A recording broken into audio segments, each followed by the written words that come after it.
wonderful good morning to you, Grenada, Carrick, Peter Mountain, the rest of the Eastern Caribbean. It's 8 minutes gone past the hour in the morning time, and want to extend a heartfelt apology for the delayed start in our program this morning.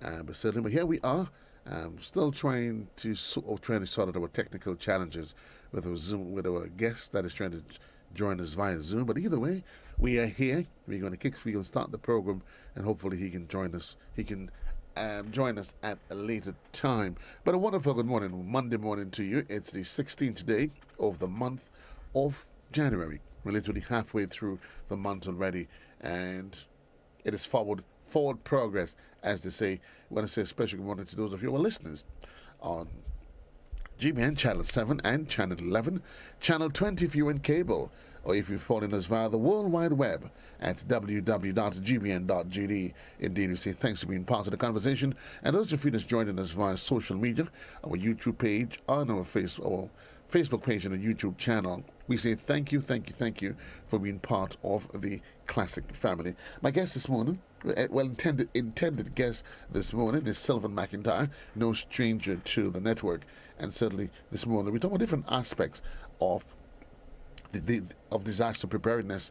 The dry season is here officially, guys. It is here officially, and certainly and the plan is to discuss do a recap of some of the main top issues that were highlighted in the year 2022, this last year, and certainly hoping that we can set the tone for where we take disaster preparedness, not from a NADMA perspective, but certainly encompassing NADMA and all the other supporting agencies, whether regional or internationally, that seeks to provide that support mechanism in the times of disasters as it is.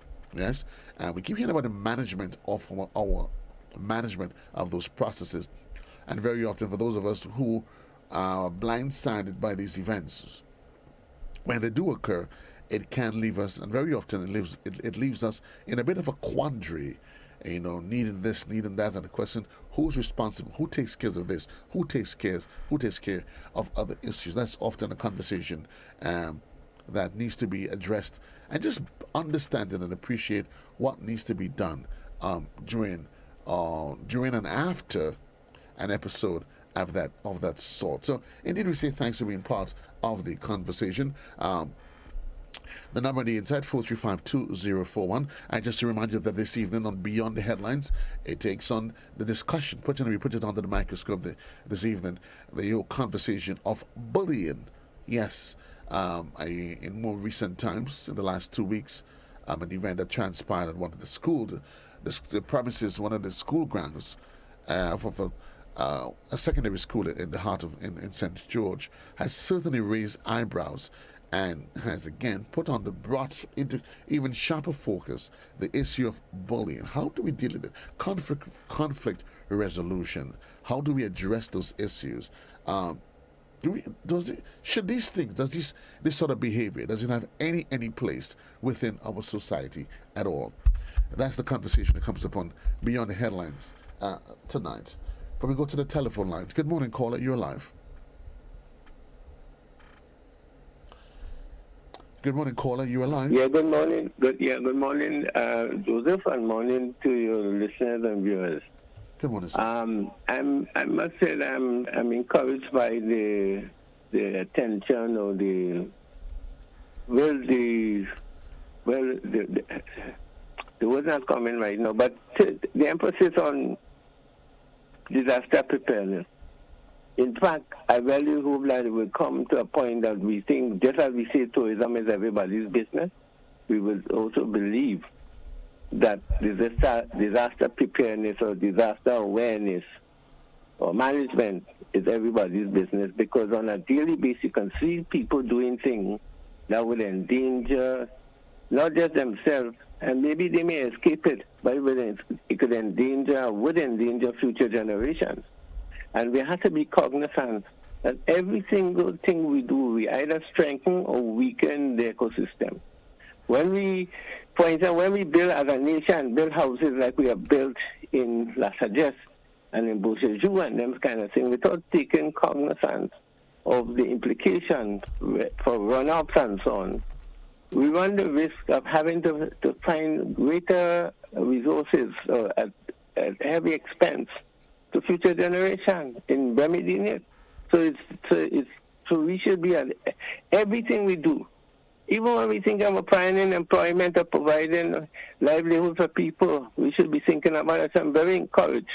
And I hope consistent with an idea that came up this morning of investigative journalism, that some issue could be, like one of the programs that GBN had in the past was Home Front, where with Andrew Jerome, which brought together, I was fortunate to be on it, I think once or twice. But it brings issues to the fore that normally would not have come in the regular news and so on. And I think we need to go back to those days, backwardly, but where we could engage people creatively to think about solutions. And we really need that.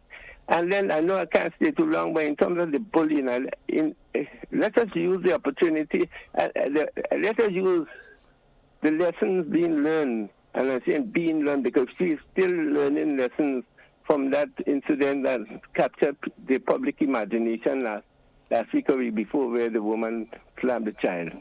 The fact remains, Joseph, there's a lot of that going on. People slap people, threaten people. There's a lot of bullying take place here. Where at the workplace, at the home, maybe even in the churches. Everybody, we are all bullies in some ways. And we ask people to change, but the change could only come when we ourselves sit and examine our own behavior, our own way of thinking and acting, and then decide to change. It's not an easy thing. Doctors know that. Why so many people that even though they tell them stop smoke, stop do this, stop do that, they know they wouldn't change because it don't change like that. You need support and help. Thank you. Thank you very much. 435-2041, 16 minutes gone past the hour. I do apologize. You have to take a very quick commercial break, and we'll be right back right here on To The Point.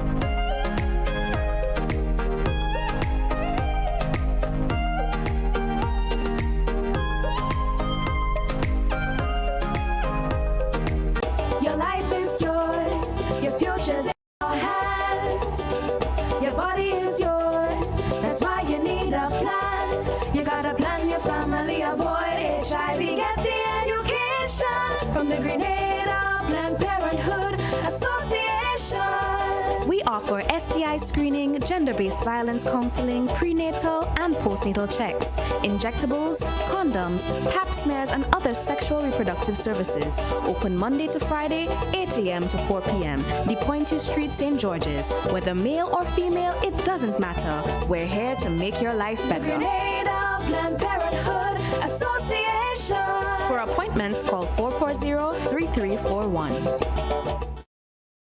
It's time that we realize that we must work together to thrive. As we know it, the sky and below it.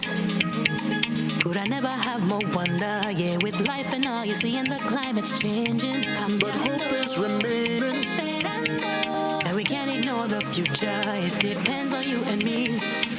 One chance, all that we got. One voice, together we start. Take care of the world where we live. Permite a todos vivir. Tomamos la oportunidad para aportar la humanidad. And I must leave no one behind because we are.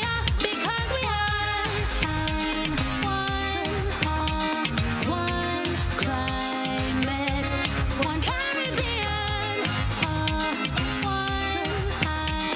One climate, one Caribbean.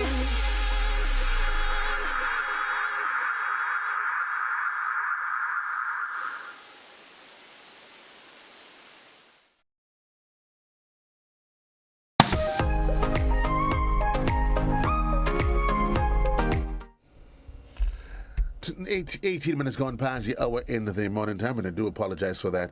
That's an abbreviated break, that immediate break we had to take shortly after the start. I did say to you that my intended guest this morning, he's not intended any, not planned anymore. He is here.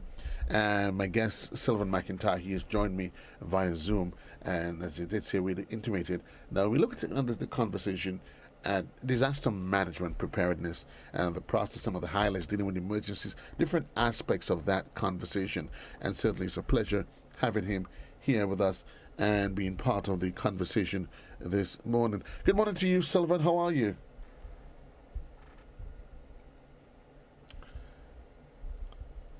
I'm not sure why I get a feeling that you've muted your microphone.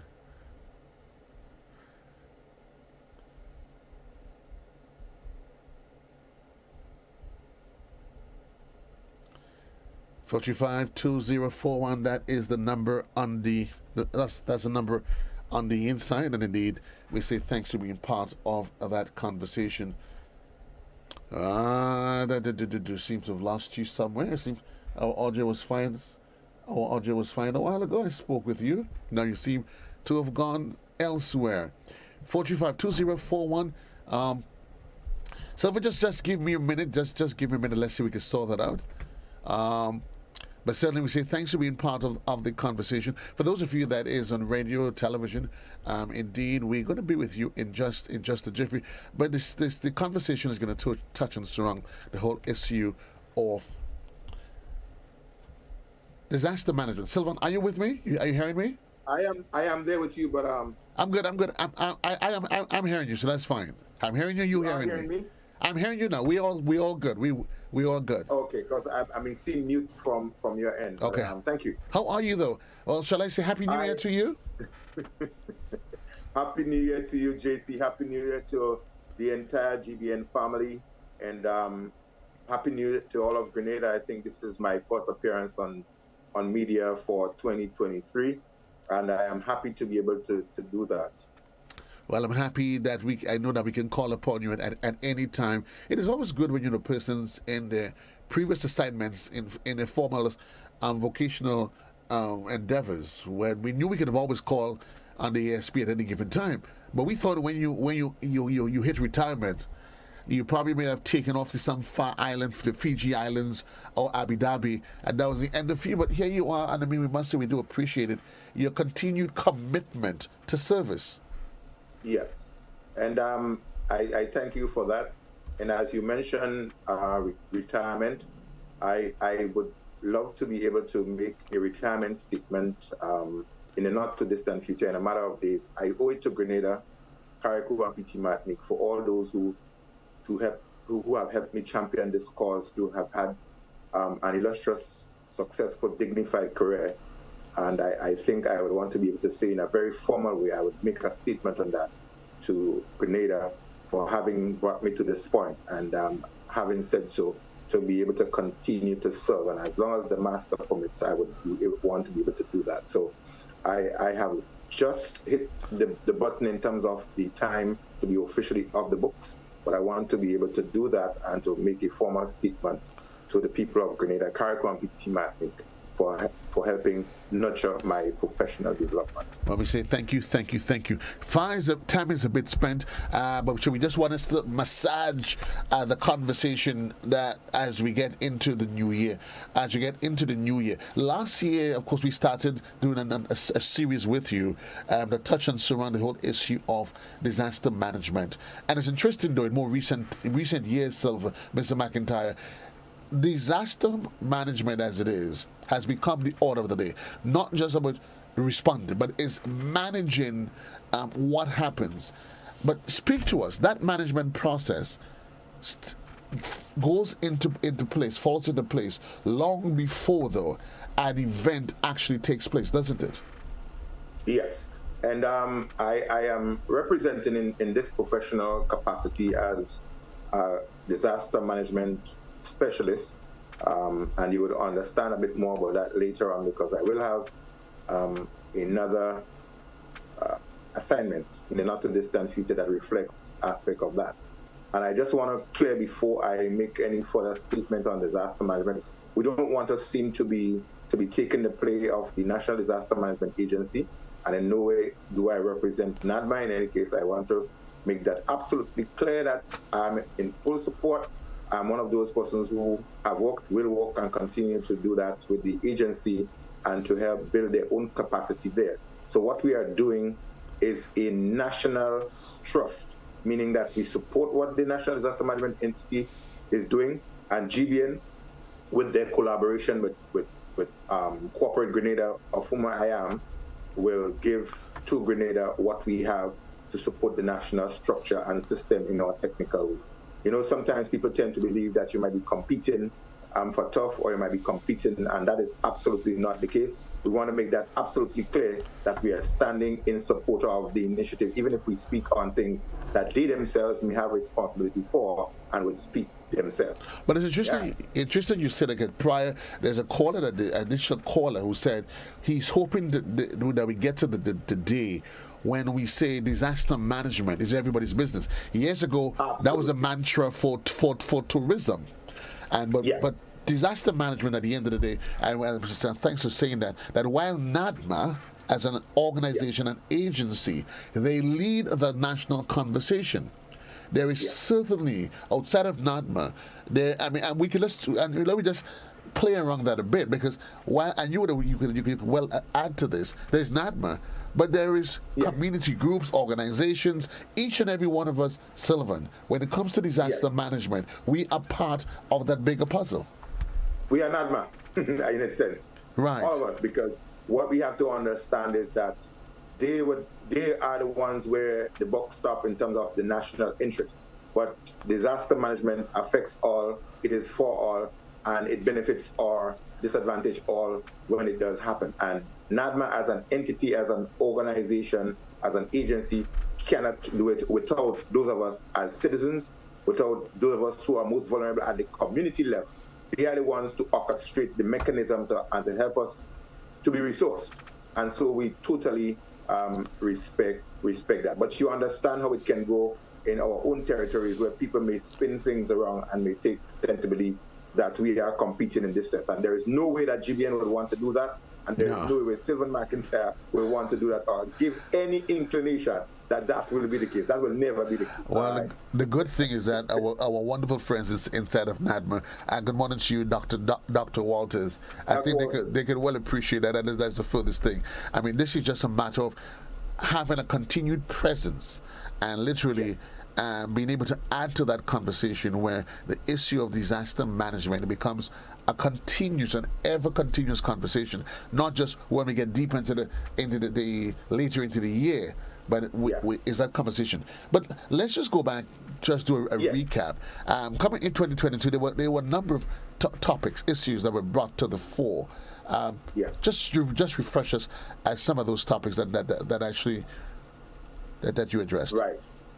So we took the angle of identifying what disaster management mean, and we pull a component out of disaster management, disaster risk reduction, and we focus more on the emergency aspect of it that narrows down to individuals at community levels and individuals in homes, the kinds of emergency that will occur that can become a disaster. And we distinguish that is a disaster when an emergency occurs where the capacity to respond, to react, or to deal with it overwhelms at the community level or the national level. That becomes a disaster. So anything that seems large or great does not necessarily constitute a disaster. It could just be an event, it could just be an activity, just be an emergency. But if it overwhelms your capacity as an individual, as a region, as a zone, or as a country, it becomes either an individual disaster, it becomes a zonal disaster, it becomes a national disaster. And that's where the difference actually stands. And emergencies will happen almost all the time. That's why they're called emergency. Right. So we zeroed down on the elements that are involved. We said that there's the NADMA at the strategic policy level, and there are the operatives, Corporate Grenada, where you have the other institution that play that supporting role.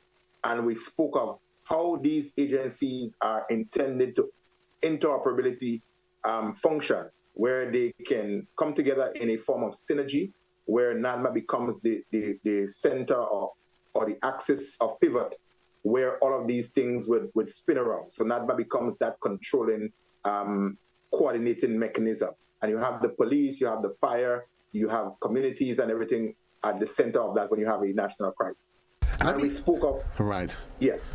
Let me ask you though, because you said a disaster. There are events that, if not handled right, that's my understanding, can play itself out into becoming a disaster. Absolutely. Expound on that for me. Give me an appreciation in practical sense.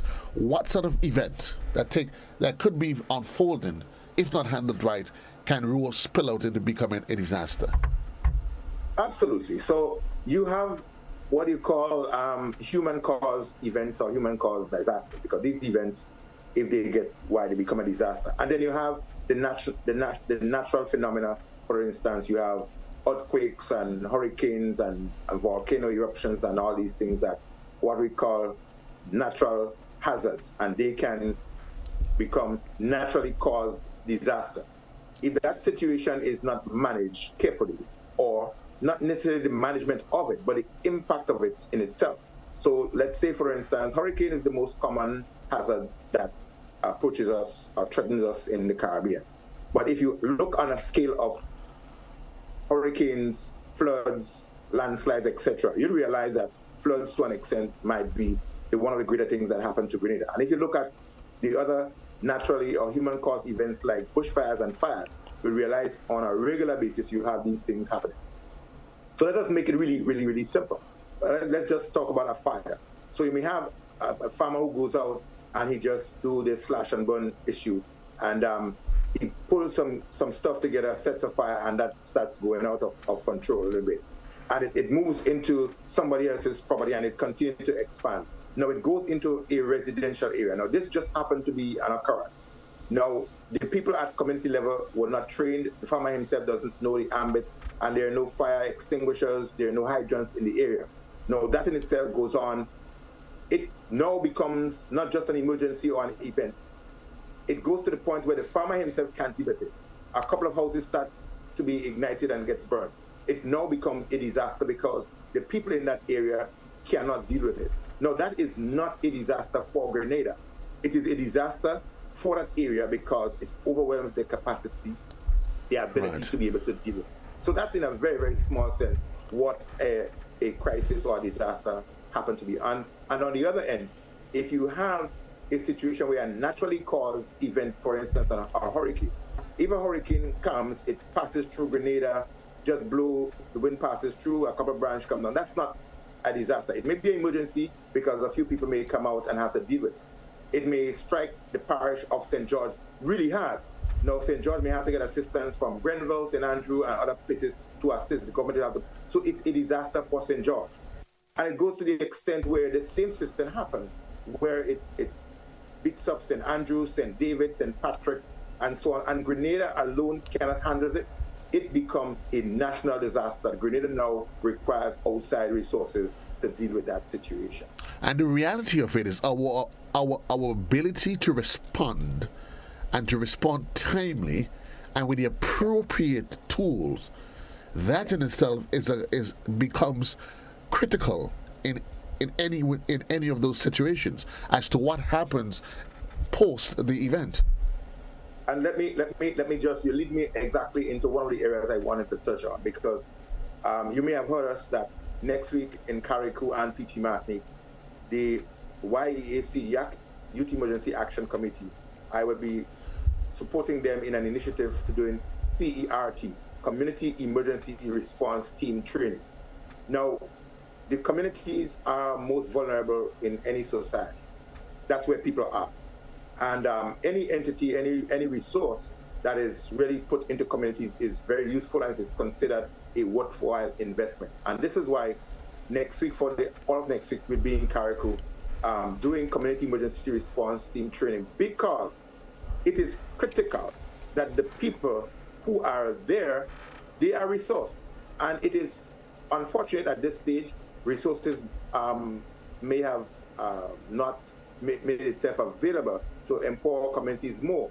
But it makes good sense, good national, financial, and economic sense to be able to resource our communities to respond or to react to situations. So if you ask me what would be the ideal for Grenada, it would be to have at least one group of persons trained equipped with items, standing by, that if something happens, they are able to react until professional help arrives that they can complement them. So you're absolutely right, you hit it right, that how you respond, the timeliness of it, the equipment and the resources you have could make a difference as to whether or not that emergency become a disaster or if you make a bad situation worse. And that is really, really critical. I hope that zeroes in, and I hope everyone really heed that message in terms of even Carrico and PT Martin, that they will send people out to that training to be part of that training.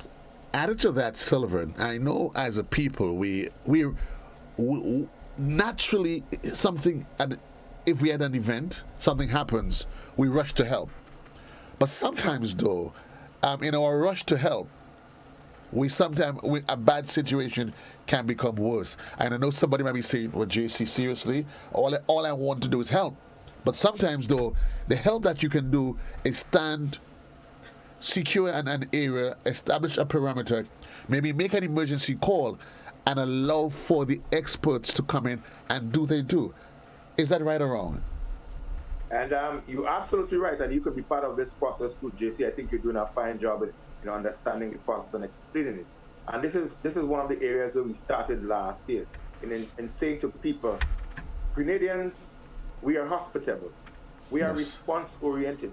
Whether by nature we are inquisitive to know what happened, or whether by nature we really want to help, but Grenadians will come. And there's a local word that says fast, but that too is and there's a bigger word to that too, but we don't want to use that one. We can't use that one. But in a sense, Grenadians will come out to assist or to do something of their own interest. They may take out their cameras and other things for different reasons, but that energy and that desire must be channeled into the right direction. And the right direction meaning that you should be trained and it should be resourced to use that energy and the time that you have to make a meaningful impact. And that is where training is concerned, and that is where people need to understand who's in charge. You've seen people many times, they come out to assist the fire, for instance. But when they are out, their intention most of the time, they think that the firemen are not doing their job properly, and sometimes they try to grab the hose from the firemen. Rather than assisting the firemen in bringing the hose closer to the fire, they want to pull the hose from the fireman or tell him where he should do his job. That's not what we want you to do. We want people to understand that the fire people are trained to do what they need to do. They would be overwhelmed at time in terms of moving towards and dealing with the situation. So they would need that kind of a support. But they would need to understand that there's a chain of command, there is somebody in charge, and there is a pattern, there's a way of which you should do it. For instance, if there is a fire, you will be told that you should not break or open the doors to allow the oxygen to get in there, which will fuel the fire a bit more. And there are a few other texts where they will tell you that water is not always the best extinguisher for different kinds of fire. And people would need to understand it and be able to listen, not just when a fire occurs, but during times when the fire people who've been doing a fantastic job, going to businesses, going to homes, going to communities, and giving people fire prevention tips. These are the small things that people need to really pay attention to understand that when something happens, there's a right and a wrong way of doing the right thing. And additionally, Sylvan, people also need to understand, and the way I put it locally, you need to know where your role ends and where it begins and where it ends. If there is an emergency, let's say a fire, your neighbor's house is on fire, we will all collectively try to assist. And there was an incident by me about 2 or 3 years ago where there was a neighborhood fire, and of course persons instinctively they went in to assist, but they could not appreciate that when the firefighters came, when the trained officials came, they still thought it was business as usual, that they could be running here, running there, and one even got upset with the officer saying, "Officer, you all just come. We've been doing this for the last 20 minutes." There are protocols to be guided by, isn't there? Absolutely. Yeah. So the fire department, they are in charge of any fire, and if it goes beyond that, there will be an incident commander appointed for that, and there will be an incident command system. And that, having said so, is part of the training that NADMA would sometimes orchestrate, or we from our own organization and so forth would train people to do. When the police, the fire, Coast Guard, other entities, customs, and so forth, these people go out to some kind of an event. There is a policy, there is a protocol for managing that event. So the people who don't really know, they tend to believe, well, you just go there, do things. There is the accountability process. There is the follow-up process, because the CID and other people will have to do investigations, because every emergency or occurrence may not be just what it looked like, but it could also be a crime. It could also be a crime scene. And as to how people deal with that, we may have other situations, not just fires. You may have a vehicular accident that may seem to be just two motor vehicles colliding, but there could have been somebody placed in that vehicle that was murdered, and the police would need to do an investigation. Somebody crashed those vehicles and trying to cover up the occurrence. The police would need all of these things to be able to follow through on an investigation. And people encroaching or doing an intervention inappropriately would impede the process of an investigation. So this is why it is critical. And I hope more media houses, GBN, would embrace the opportunity. I don't want to overwhelm myself, but if they call me just as well, I will avail myself to give people as much tips as they could in terms of how they can respond to emergencies. And in our next segment, we'll be speaking about, I'm sure, what people need to do at events and so forth. It is something that we would want. It is my passion to see that Grenada become household resource in having at least one individual trained in emergency response, even in your own house, what to do with certain things. And then we can understand that the way we mitigate situation, it has its wider macro impact. It helps the economy. Less resources that is spent on emergency response will be able to be spent on school and education and healthcare, etc. So if people understand how they can approach and deal with situation, it's a whole win-win situation. It's an upward spiral for Grenada if we have more people trained in emergency response. And I'm agreeing with you wholeheartedly. Sylvan, you would also appreciate that I said knowledge is power, and the lack of the very power that knowledge gives you, the reverse could be detrimental, really, really, really dangerous. Not understanding the role of first responders. There is an accident, and you see emergency personnel get on the scene. You may see individuals lying on the ground, and most of us seem to think that when the paramedics, as they say, they get on the scene, their job is just to grab the person off the ground, put them in an ambulance, and whisk them away. Very often, while that is, of course, that will be part of the process, that may not be the most ideal thing. You may be seeing them. I heard somebody said, "Well, why don't they just go with the man? Why are they wasting time with him on the ground?" Give us an appreciation. There is, as we said, as we had accident, person, they're injured. The ambulance comes. What exactly happens? Paint a picture in our minds for us. Great. So I'm the father of one of the organization Caribbean Disaster Risk Management Solution that Grenada will hear about in the not too distant future. We are about training people to appropriately respond to situations. So that is one of the other angles of me that you're going to see in the not too distant future. We do have some formal training courses and some entities that people can chime in on. Because I remember in the earlier part of this program when we spoke last year, people were wondering how they can become better because they want to do things and they want to be able to do it right. And there's the whole an appropriate way of responding and reacting to a situation. We've heard of instances where people who knew some form of first aid and emergency response, police officers in their own judgment may have said to them that they could not have intervened. And there's a wrong and a right about this. The police has a right to protect the scene, and an individual who is trained in a particular thing has a right to intervene to give life-saving support.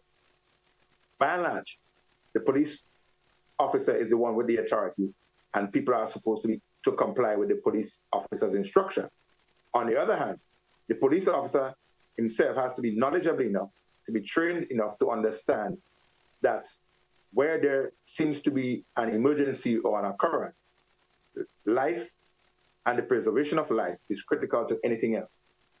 And so any opportunity that creates itself for saving or preventing a loss of life or preventing an injury from becoming worse it should be honored and it should be allowed to happen within context. And so the whole aspect of handling people, it is very critical to this overall process.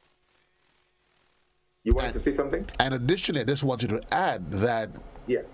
that first response very often is as critical as to whether or not it's from a bystander or some trained emergency personnel. What Yes. they do, they choose to do or not do in those initial moments could be what defines life or death very often. Yeah. And what they do could define life or death, and what they do not do could Right. also define life or death. This is why it is really, really, and forgive me, Grenada, if I emphasize that community and people's empowerment in emergency response, it is very important. And I want to re-emphasize, it is critically important, because we've seen too often people expire because the timely and appropriate attention was not given to them. We wanted this to become a thing of the past, where less people would perish as a result of not being able to respond to them properly. We've had situations at water sports and water events, waterfalls, beaches, etc., where people drown, and if people know once they're brought out, you can do something and help save their lives, we see that not happening. We see accidents occurring and people are allowed to bleed to death. And I re-emphasize that a person does not need all the blood in his body to stay alive. He needs all the blood to function properly, but he needs just sufficient blood to keep the vital organs alive for some time. Right. That person's life to be saved. So if people understand this basic thing, that if I am able to control bleeding and I'm able to leave enough blood from a bleeding person inside of the body for the experts when they arrive to deal with, I would save this person's life. I have seen in my own experience, I dealt with situations where people said that person was dead. And because I intervened, was able to do pressure control, indirect and direct pressure, control some bleeding, I have seen persons' lives saved through my own intervention and others' intervention, because I understood that if there is some blood that is left, that person's vital organs can remain alive and they could be resuscitated, etc.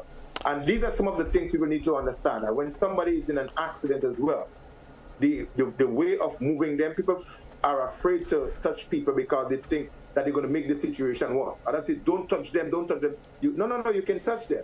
But you just need to know if somebody is in a serious accident, obviously, most likely, the spine may be affected, the spinal cord may be in danger, and therefore you need to keep that person's unit at a straight line all of the time to get them to the hospital. So if you're going to be moving somebody that you suspect in a serious accident, they may have fallen, and so on, you try to get them out, ensure that the head is in line with the rest of the body, and it stays so until it gets to the hospital or until an ambulance or some expert come to take them away. And that is critically important. As we indicated earlier on, we are going to be doing some more practical, some more demonstrations later on to show more people how to do that. I've gotten myself a vehicle, I think, that is appropriate to go to communities to be able to do these demonstrations. So I will create a caravan, JC, and I will just pull up somewhere in communities and corners and call people out and say, this is what you need to do, this is how you need to do it.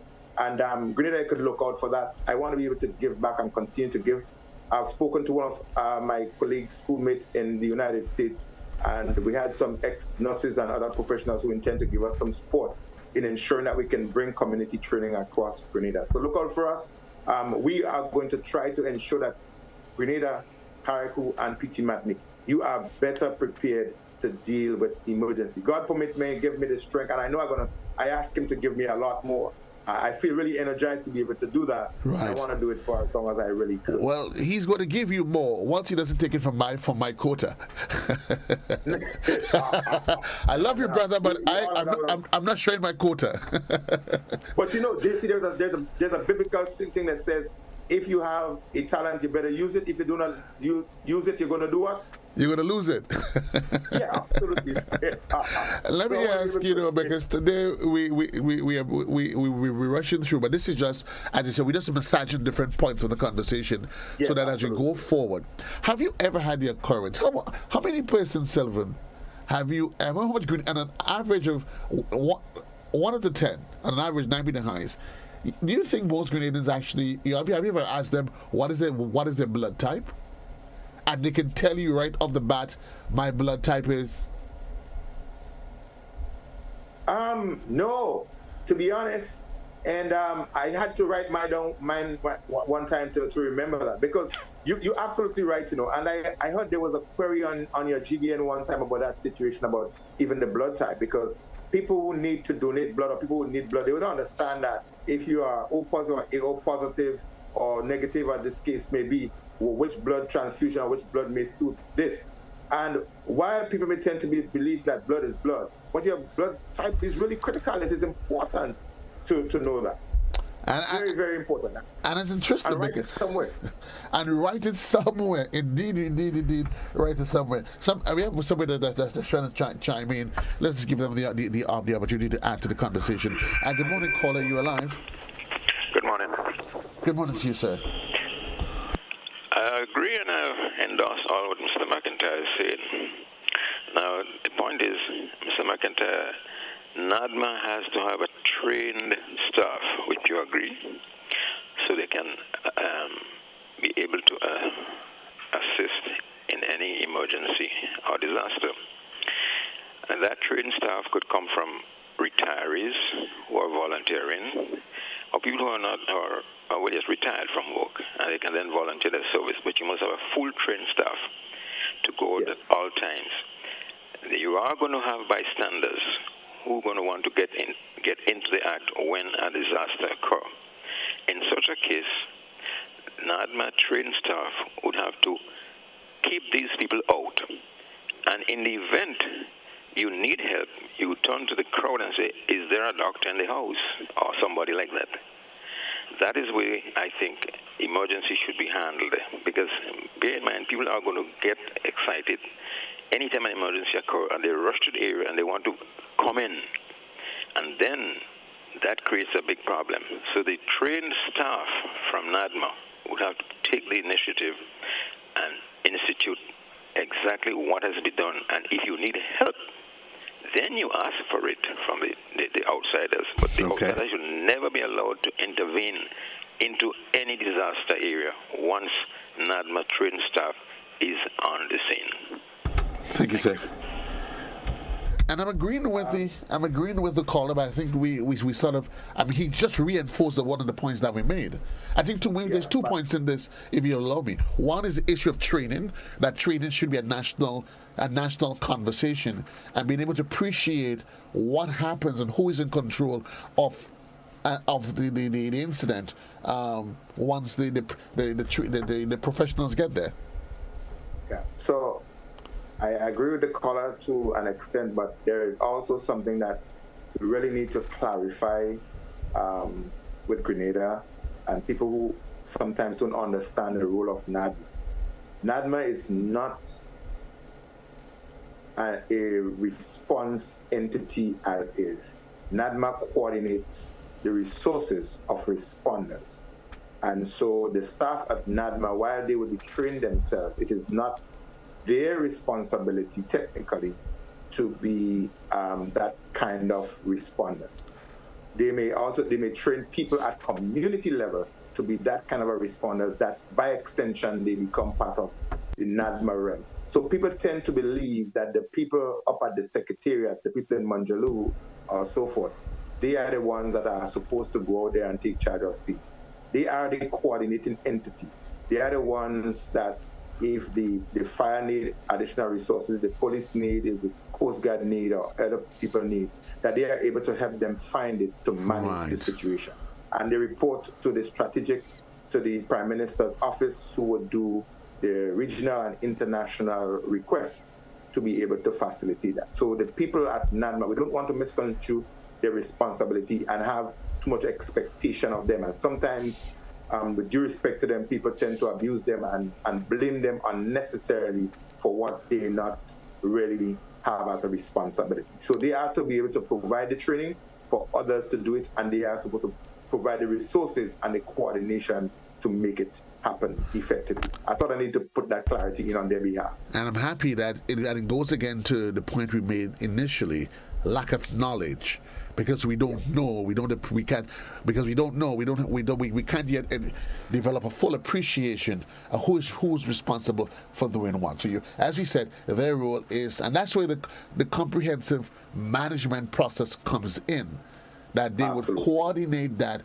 They are the resource persons, the point persons, people that allows us to, we need this is, but it doesn't just come. One of the points that he made though, and it's a critical point that the caller made, is that I think we need to find ourselves as a society where there are more individuals, more of us, that are trained. And that's a point I know certainly that is something, Sylvan, that is dear to you. That's absolutely the case. So, and this is where their oversight comes in, and this is where their own vision and knowledge of the ground as to what's happening and resourcing it. That's what they're there for. And callers like the one which we had, I think I picked his voice up, is somebody who is in communication as well, which forms part of the entity. And he has been given his service to Grenada, training people in the use of the handheld radios across the spectrum. And so people like that, the resources are still useful, and this is why we have to find the avenues to make effective use of them to empower people across Grenada to be able to respond. So I think we've been hitting the knowledge issue a bit this morning, so that people understand that when something happens, you need to have the knowledge and the know-how to do it, and there is a system and a structure that is responsible for executing it properly. And that does not take away from communities being empowered to do it themselves. And the underlying issue, when you have community emergency response team, they don't need NADMA to call them up. They don't need the police to call them up. They don't need anyone to call them up. They need their own structure and their own instinct to be out there, because if something happened in Busheju or in Happy Hill or in Mount Morris, the people there are the ones to be able to jump up and deal with it first. As a matter of fact, you would find them do it. Whether they are trained or not, they will get out to do it.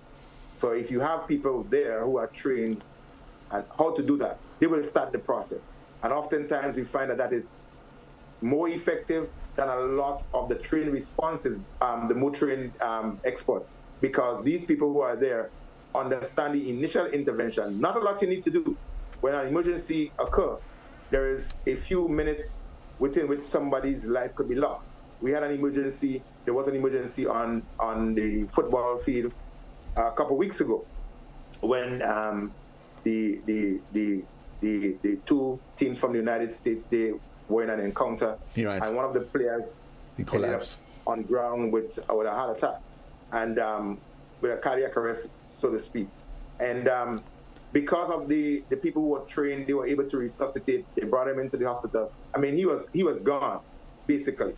But because the people who were there understood what they had to have done, and it underlines the issue that we were going to be speaking about, how sporting and events people are prepared to deal with situation on spot. The people at the levels there when things happen are the ones who are most critical. You think if they were not people who were trained there and they had to have waited for the ambulance to arrive that this guy was going to be alive today? No, he would have been dead, absolutely. As a matter of fact, he was dead already and was brought back. And that is not an understatement, because there's what you call the clinical death and the biological state of death. Correct. Where someone has just a few minutes after they may have passed, organs fail, and you can resuscitate them and get them back to life. And if that initial intervention of people knowing what to do, we can have a lot more people staying alive, and a lot of injuries and so forth that got really bad, they could be prevented from happening. Just the appropriate thing that people need to do. And I think that final word from you would sort of summarize exactly what our intentions, knowing what to do. Knowledge is power, and that we should all empower ourselves so that we can become better at who we are, because we just never, ever, ever know when or where we'll be when those skills that we've learned, they come into play. It may just be in the confines of our homes, and we may then say, well, thank God. We may be on the workplace, because most people will think, well, that's not my thing. But could you imagine how devastating it could be in your home? You're one of your very own family members. You at work, Sylvan. You're one of your very own co-workers. Something should happen to them, and it becomes worst case scenario, and you have to live with the memory of saying, if I only knew. You know, he says, if it's God's secret. The only thing we can do is empower ourselves. Before we pull off from this, you use two things that I want to really put you on the spot with. One, workplace, and two, co-workers. I give you some assignments. You can respond to Grenada, not now, later on. The staff of GBN, are they first aid trained? Are they certified in first aid? Are they, even if not certified, capable of rendering first aid if something happened to members of staff? That's one question. Two, does GBN know what is a defibrillator, and does GBN have one? You don't have to answer the question. But what I want to do is to ask that, the question that I ask it to all of Grenada. Does your staff in your workplace know first aid? Do you have an automated external defibrillator, an AED, that people can use in the event that there is some emergency? That's the question we're asking. You don't need to have a defibrillator in your home, but you can have someone who understands what they need to do if somebody collapses. And the bottom line is, this may send a chill, because the reality that is running through your head now, JC, my goodness, GBN do a lot of us at GBN know first aid really and truly? If somebody really have a serious, we don't know where injuries or emergencies can come from. Right. Do we really have a defibrillator that we can use to really restart somebody's heart? Does the bus terminal have one? Does the airport have one? Does the Port Authority have one? Do schools, does the ministry, the government ministries building, do they have one? If somebody comes down with something? That's the national question. And so we would want to be able to build that capacity, do our introspection as to where we are in terms of emergency readiness, in terms of how we prepare our staff on our places and our homes to deal with emergencies. I'm not crying down anything on us, but that's the reality. It's not the if, it's the when. And emergency pop up just about anywhere, and we need to know the know-how and to be in the place with the know-how. And the timeliness of putting in the know-how would what would make the difference between life, death, or a situation becoming worse or becoming better. Thank you very much, Sylvan McIntyre, indeed. This is a really, really appetizing conversation, but unfortunately, time being what it is, we're going to leave it here. But certainly, you and I will be in touch. I'll link up with you after, so I guess we will continue as part of our own contribution to educate the general public on matters of national interest. And do homework. Yes, but believe me. I'm gonna more or less join one time. Thanks a lot, comrade. All the best to you. To all our listeners and all of our viewers, we say thanks for being part of the conversation. I know it wasn't one of those sexy conversations where you get a chance to get out a number. Certainly, it is going to be part of our quest to keep us informed and entertained right here at the GBN. Until then, so long, everybody. JC loves you. Have a great one.